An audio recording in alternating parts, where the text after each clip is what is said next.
এক জঙ্গলে এক গুহায় এক ছাগলছানা বসবাস করত।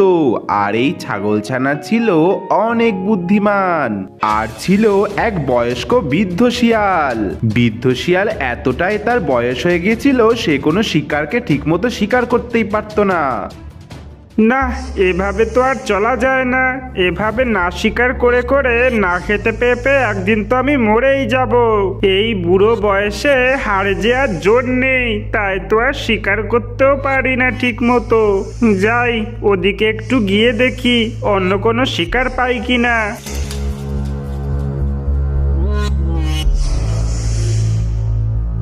আরে ধুর, কতক্ষণ যে ঘুরছি, কোনো তো শিকারই পাচ্ছি না।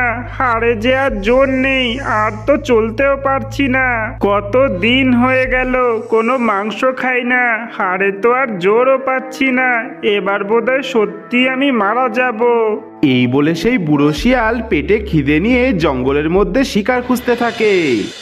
ব্যা, এবার মনে হচ্ছে আমাকে বাইরে যেতে হবে। আমার অনেক খিদে পেয়েছে। আমি যাই, জঙ্গল থেকে কিছু ঘাস খেয়ে আসি। অন্যদিকে ছাগলছানা ঘাস খাওয়ার জন্য তার গুহা থেকে বেরিয়ে সে জঙ্গলের দিকে চলে যায়। ছাগলছানা তার গুহা থেকে বেরিয়ে যাওয়ার কিছুক্ষণ পর সেখানে সেই বুড়ো শিয়াল এসে হাজির হয়। আরে, এ তো দেখছি একটা গুহা। মনে হচ্ছে এখানে কোনো প্রাণী থাকে। হ্যাঁ, এই তো ছাগলের গন্ধ পাচ্ছি। মনে হচ্ছে কোনো ছাগল এখানে থাকে। এখন তো দিনের বেলা, মনে হচ্ছে ছাগল গুহায় নেই। সে নিশ্চয়ই ঘাস খেতে কোথাও একটা গেছে। ছাগল নিশ্চয়ই ঘাস খেয়ে সন্ধ্যার আগে তার গুহায় ফিরবে। আমার মাথায় একটা দারুণ বুদ্ধি এসেছে। আমি বরং এক কাজ করি, আমি ছাগলের গুহার মধ্যে গিয়ে ঢুকে বসে থাকি। এরপর ছাগল যখন ঘাস খেয়ে তার গুহার মধ্যে ঢুকবে, আমি তখনই ছাগলকে সেখানে মেরে খেয়ে ফেলবো। আর আমার গায়ে অনেক শক্তি হয়ে যাবে। এই বলে সেই বৃদ্ধ শিয়াল সেই ছাগলছানার গুহার মধ্যে চলে যায়। এরপর বিকালবেলা ছাগলছানা ঘাস খেয়ে যখন তার গুহার কাছে আসে, সে এসে দেখতে পায় ব্যা, এ কি? আমার গুহায় মনে হচ্ছে কেউ একটা ঢুকেছে। এই তো পায়ের ছাপ দেখা যাচ্ছে, নিশ্চয়ই আমার গুহায় কেউ ঢুকেছে। এরপর ছাগল মনে মনে ভাবতে থাকে সে কি করে বুঝতে পারবে তার গুহার মধ্যে আদৌ কেউ আছে কিনা। এটা জানার জন্য ছাগল তার মাথায় একটা দারুণ ফোন দিয়ে আটলো। ব্যা, ছাগল বউ, তুমি কি ঘরেতে আছো?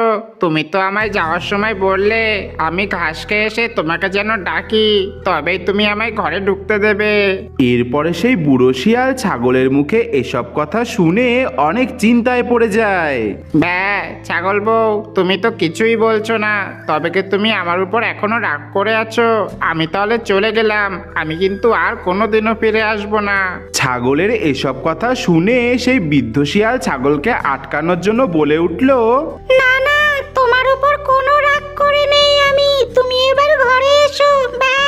ছাগল এমনটা শুনে সে বুঝে যায় সত্যি তার গুহার মধ্যে কোনো শিয়াল ঢুকে আছে। ব্যা, ওরে বাবা, আমার সন্দেহই তাহলে ঠিক। কেউ আমার গুহায় ঢুকে বসে আছে। ওরে বাবারে, পালাই রে। এই বলে সেই ছাগল সেখান থেকে দৌড়ে পালিয়ে যায়। অন্যদিকে বৃদ্ধ শিয়াল খিদের যন্ত্রণায় ছটপট করতে করতে সেই গুহার মধ্যেই সে মারা যায়।